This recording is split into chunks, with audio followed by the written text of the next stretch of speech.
Vers la fin de 2014, nous avons appris que la Chine était devenue la première puissance économique mondiale, son PIB dépassant désormais celui des États-Unis.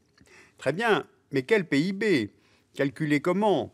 Et puis, le terme de puissance recouvre quoi au juste? Alors aujourd'hui, nous avons choisi un certain nombre de paramètres qui vont nous permettre de comparer plus précisément la puissance de la Chine et celle des États-Unis.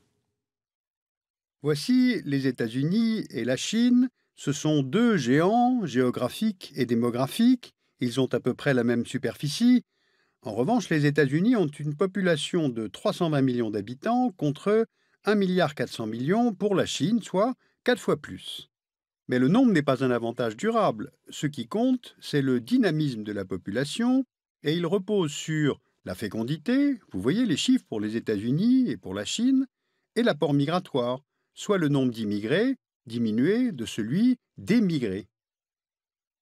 La population américaine est donc plus dynamique que la population chinoise, elle vieillira donc moins vite.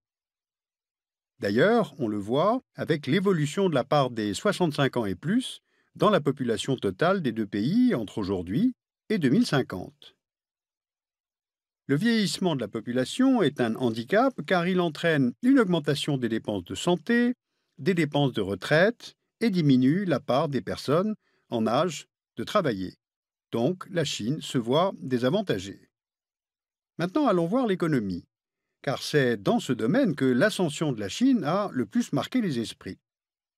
En 2014, de nombreux journaux avaient annoncé que la Chine était devenue la première puissance économique mondiale, car son PIB, calculé en parité de pouvoir d'achat, a alors dépassé celui des États-Unis. Et loin derrière, on trouve l'Inde, le Japon et l'Allemagne. Mais attention au mode de calcul. Si l'on regarde le PIB par habitant pour la même année, les États-Unis se retrouvent en 9e position et la Chine 84e position. Attention aussi à l'indicateur choisi, car le PIB ne permet pas d'évaluer le niveau de développement d'un pays, contrairement à l'indice de développement humain. Et avec cet indicateur, on constate que les États-Unis sont 5e et la Chine, sans Hong Kong, 91e.